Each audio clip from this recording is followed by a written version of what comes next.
Hello friends, आज का हमारा टॉपिक है कंस्ट्रेंट्स। ठीक है, आज हम फिजिक्स के टॉपिक की बात करेंगे। वो टॉपिक है हमारा कंस्ट्रेंट।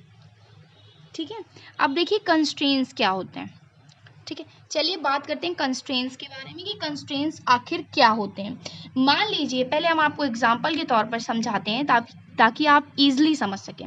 ठीक है, एग्जांपल के तौर पर मान लीजिए कि मानिए किसी बैंक में, ये बैंक है, ठीक है, इस बैंक में एक साथ बहुत सारे लोग आ गए। ठीक है, बहुत सारे लोग आ गए, मैनी पीपुल्स, बहुत सारे लोग आ गए। ठीक है, तो क्या हुआ, ये बहुत सारे लोग और सभी लोगों को जो है ना पैसे निकालने हैं बैंक से। ठीक है, तो बैंक के अकॉर्डिंग क्या है, रो बनी हुई है, आप उन रो में खड़े हो जाओ, रो 1 रो 2। ठीक है, रो 1 रो 2 ऐसे बनी हुई है, उन रो में कुछ लोग खड़े हो जाएं, कुछ रो 2 में, कुछ रो 3 में, इसी तरह बहुत सारी रो बनी हुई जिसमें खड़े हो सकते हैं। ठीक है, ऐसा आप मान लें। तो मान लीजिए रो फर्स्ट में, और ये चीज़ भी बोल दी गई है, ये चीज़ बोल दी गई कि एक रो में सिर्फ 10 लोग खड़े हो सकते हैं। ठीक है, 10 लोग खड़े हो सकते हैं। ठीक है, बोल दिया गया है एक रो में सिर्फ 10 लोग ही खड़े हो सकते हैं। ठीक है, अगर एक रो में 10 लोग खड़े हो सकते हैं, देखिए बहुत सारे लोग हैं। ठीक है, कुछ लोग रो फर्स्ट में, कुछ रो सेकंड में, कुछ रो थर्ड में, ठीक है, चले जाएंगे। लेकिन ऐसा क्या, और भी इसी तरह से रो हमारी है। ठीक है, लेकिन क्या है, इन्होंने एक बात बोल दी, बैंक के मैनेजर या किसी ने भी एक बात बोल दी कि एक रो में सिर्फ 10 लोग खड़े होंगे। ठीक है, तो सिर्फ 10 लोग खड़े होंगे, तो ये एक नियम हो गया हमारे ऊपर कि भाई एक रो में सिर्फ 10 लोग खड़े हों। ठीक है, तो इसी को, इस रिस्ट्रिक्शन लगा दिया गया हमारे ऊपर कि 10 से 11 नहीं खड़े हो सकते हैं। ठीक है, इस रिस्ट्रिक्शन को जो लगाया गया है उसे फिजिक्स की भाषा में हम बोलते हैं कंस्ट्रेंट्स। ठीक है, तो ये तो हो गया एग्जाम्पल के तौर पर कि कंस्ट्रेंट्स क्या होता है। ठीक है, किसी बैंक के में बहुत सारे लोग हैं, उन बहुत सारे लोगों को अलग अलग रो में जाना, मतलब पैसे निकालने हैं, तो उन्हें बैंक मैनेजर ने बोला हुआ है कि आप अलग अलग रो में खड़े हो जाओ। ठीक है, लेकिन इन पर एक रिस्ट्रिक्शन लगा दिया कि एक रो में सिर्फ 10 लोग खड़े होइएगा। ठीक है, तो इन 10 लोगों का जो रिस्ट्रिक्शन, मतलब एक जो पॉइंट उन्होंने खड़ा कर दिया सामने, उस रिस्ट्रिक्शन को ही बोलते हैं कंस्ट्रेंट। ठीक है, तो देखिए फिजिक्स में क्या होता है कंस्ट्रेंट। मान लीजिए कि आपके पास एक सिलेंडर है।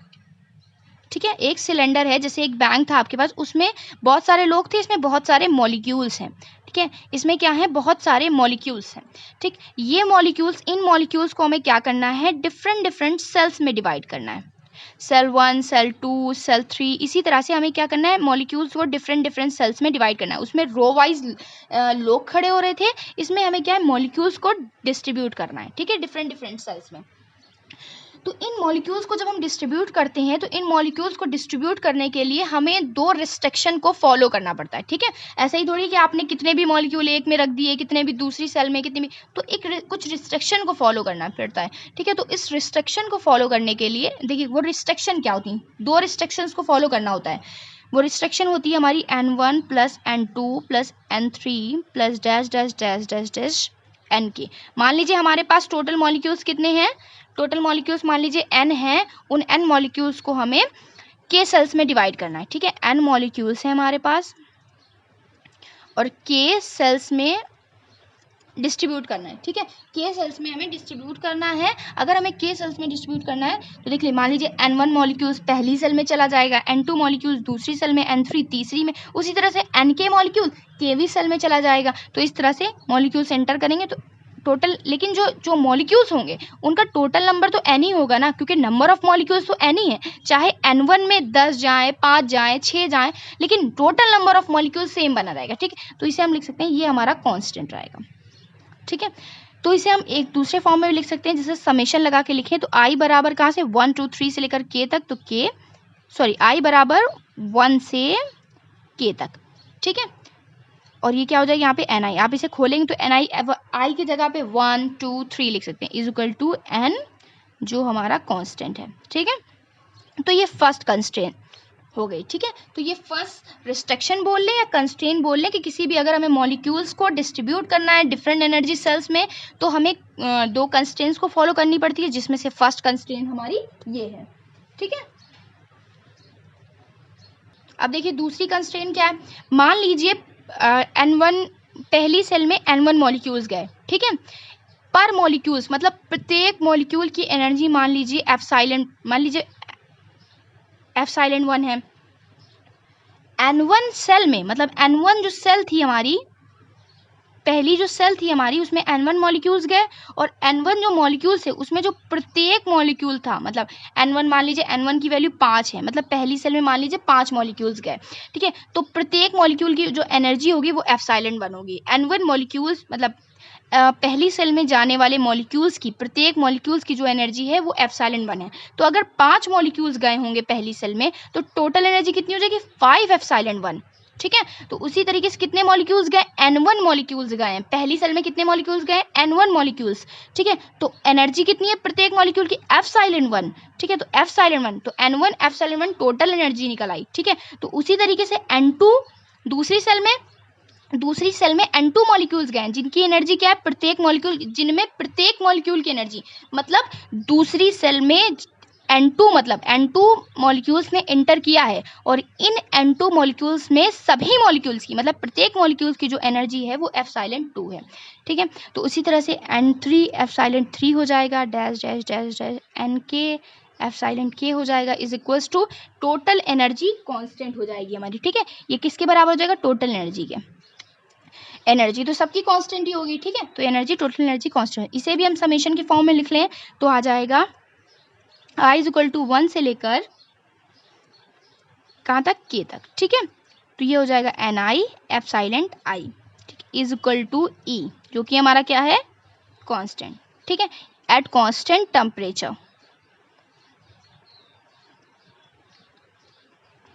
ठीक है। तो ये हमारी हो गई इक्वेशन नंबर सेकंड, इसे हम बोलते हैं सेकंड कंस्ट्रेंट, ठीक है, ये हमारी हो गई सेकंड कंस्ट्रेंट। तो इन दोनों कंस्ट्रेंट्स को अगर कोई ये दोनों रिस्ट्रिक्शंस ही हमें मतलब किसी भी अगर हम मॉलिक्यूल्स को अगर हम डिस्ट्रीब्यूट कर रहे हैं डिफरेंट एनर्जी सेल्स में, अगर हम डिस्ट्रीब्यूट कर रहे हैं तो हमें क्या है इन दो कंस्ट्रेंट्स को फॉलो करना होगा। तो यही दो रिस्ट्रिक्शंस हमारी कंस्ट्रेंट्स कहलाती हैं, ठीक है।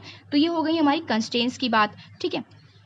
और इसके बारे में एक बात और बताई गई है, मान लो अगर ये जो हमें दो कंस्ट्रेंट्स मैंने आपको बताई, उनके अलावा भी कुछ और कंस्ट्रेंट्स दी हुई हैं, ठीक है। अगर एक्स्ट्रा में कुछ कंस्ट्रेंट रिस्ट्रिक्शन दे दिया गया हमें, मतलब हमें नंबर ऑफ मॉलिक्यूल्स को डिस्ट्रीब्यूट करना है तो दो कंस्ट्रेंट्स तो हमको फॉलो ही करनी होगी, ठीक है। लेकिन अगर उसके अलावा हमको कुछ कंस्ट्रेंट्स दे दी गई तो उससे क्या होता है कि जो हम मॉलिक्यूल्स को डिस्ट्रीब्यूट कर रहे थे अलग अलग एनर्जी सेल्स में, उनके तरीके घट जाते हैं। देखिए अब कैसे घट जाते हैं, मतलब उनके जो डिस्ट्रीब्यूट करने के तरीके होते हैं, डिस्ट्रीब्यूट करने के मेथड होते हैं, वो रिड्यूस हो जाते हैं, ठीक है। चलिए एग्जांपल के तौर पर हम आपको बताते हैं कैसे, ठीक है।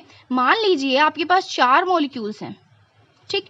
इन 4 मॉलिक्यूल्स को अगर आप डिस्ट्रीब्यूट करोगे 2 सेल्स में, मैं हमेशा ये एग्जांपल बताती हूँ ताकि आप, ये छोटा एग्जांपल है और आप क्लियर समझ पाएँ, ठीक है। ये हमारे क्या हैं, 4 मॉलिक्यूल्स हैं, ठीक है। ये हमारे 4 मॉलिक्यूल्स हैं, इन्हें हमें 2 सेल्स में डिवाइड करना है। सेल 1 है ये सेल 2 है, ये सेल्स है हमारी, ठीक है। तो 2 सेल्स में डिवाइड करना है, ठीक है। तो 2 सेल्स में डिवाइड करने की जो पॉसिबल वेज थे वो थे हमारे, मतलब अगर हम इनको डिवाइड करेंगे 2 सेल्स में तो हमने आपको बताया कि 5 तरीके से डिस्ट्रीब्यूट कर सकते हैं, जब मैंने आपको मैक्रो स्टेट्स और माइक्रो स्टेट बताया था, ठीक है। तो देखिए 5 तरीके कौन कौन थे, पहली सेल में 0, दूसरी सेल में 4 आ जाए, पहली सेल में 4 आ जाए, दूसरी सेल में 0 आ जाए, पहली सेल में 2 आ जाए, दूसरे में भी 2 आ जाए, पहली में 3, दूसरे में 1 आ जाए, पहले में 1 और दूसरे में 3 आ जाए। तो ये हमारे तरीके थे कि हम डिस्ट्रीब्यूट कर सकते थे मॉलिक्यूल्स के। तो ये जो 5 तरीके थे इन्हें हमने बोला था मैक्रो स्टेट्स, ठीक है। तो ये हमने बोला था आपको मैक्रो स्टेट्स। अब इन मैक्रो स्टेट्स को भी हम डिस्ट्रीब्यूट कर सकते हैं, ठीक है। इसको जो डिस्ट्रीब्यूट कर सकते हैं वो एक तरीका है, इसको भी डिस्ट्रीब्यूट करने का एक तरीका, इसको 6 तरीके हैं, इसको 4, इसको भी डिस्ट्रीब्यूट करने के 4 तरीके हैं। मतलब अब ये मैक्रो स्टेट्स को भी डिस्ट्रीब्यूट कर सकते हैं। तो इन मैक्रो स्टेट्स को डिस्ट्रीब्यूट करने पे जो टोटल तरीके हैं वो कितने आए, मतलब जो मैक्रो स्टेट्स थी वो तो 5 हो गई, ठीक है, 5 हो गई। अब जो माइक्रो स्टेट्स, मतलब जो मैक्रो स्टेट्स को डिस्ट्रीब्यूट करने के तरीके होते हैं उन्हें बोलते हैं माइक्रो स्टेट। तो माइक्रो स्टेट्स कितनी आ गई, 1, 2 और 6, 8, 8 4 12, 12 4 16, ठीक है। तो total number of micro states अगर हम आपसे पूछ लें तो टोटल माइक्रो स्टेट्स अगर हम आपसे पूछ रहे हैं तो हो जाएगी 16, ठीक है। तो आपने ये जो मान लीजिए ये जो आपने निकाला, आपने मैक्रो स्टेट्स और माइक्रो स्टेट्स निकाली, नंबर ऑफ माइक्रो स्टेट्स कितना होगा और मैक्रो स्टेट्स कितना होगा, ठीक है। लेकिन अगर हम कह दें कि अगर हमें एक रिस्ट्रिक्शन और अलग से दी हुई है, ठीक है, हम यहाँ पे कह रहे हैं कि एक अलग से हमें रिस्ट्रिक्शन दी हुई है। ये क्या रिस्ट्रिक्शन है हमारी, कि कोई भी सेल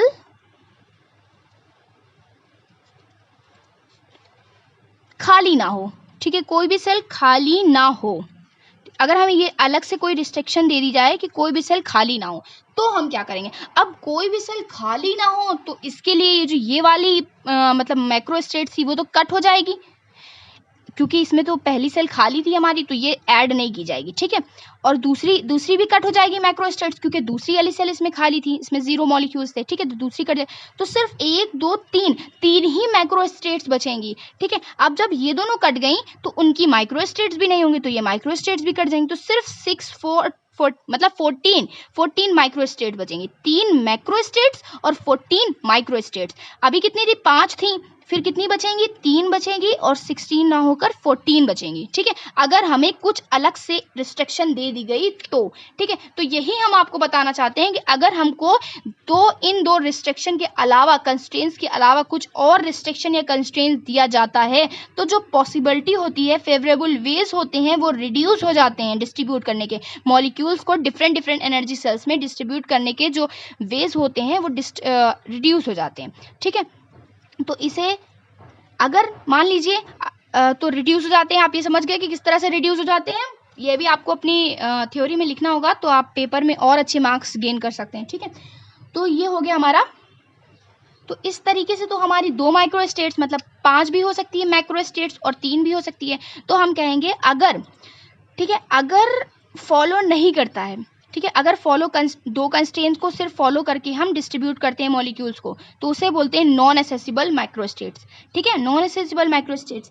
और अगर मतलब कंस्ट्रेंट कोई अलग से कंस्ट्रेंट दी हुई है और उसे भी हमें फॉलो करना पड़े, तो नंबर ऑफ माइक्रो स्टेट्स और मैक्रो स्टेट्स दोनों रिड्यूस हो जाता है। तो इसकी वजह से जो हम इसे बोलते हैं नंबर ऑफ माइक्रो स्टेट्स और मैक्रो स्टेट्स को, इसे हम बोलते हैं एसेसिबल माइक्रो स्टेट्स। मतलब अगर फॉलो करेगा किसी अदर रिस्ट्रिक्शन को तो बोलेंगे एसेसिबल माइक्रो स्टेट्स, और अगर नहीं फॉलो करेगा तो उसे बोलेंगे नॉन एसेसिबल माइक्रो स्टेट्स, ठीक है। मैंने नोट्स प्रोवाइड किए हैं डिस्क्रिप्शन में, उसका लिंक आपको मिल जाएगा। अगर आप ये तो आपको समझ में आ गया होगा वीडियो से, और आप लिंक लेकर नोट्स तैयार कर लें अच्छे से। और आपको अगर कोई प्रॉब्लम होती है तो प्लीज़ हमें कमेंट करके बताएं, हम फिर से वीडियो डाल के आपको उस टॉपिक पर फिर से क्लियर करेंगे। तो अगर आपको ये वीडियो पसंद आई हो मेरी, तो प्लीज़ मेरे चैनल को सब्सक्राइब कर लें, मेरी वीडियो को लाइक करें, शेयर करें और कमेंट करें। Thank you for watching.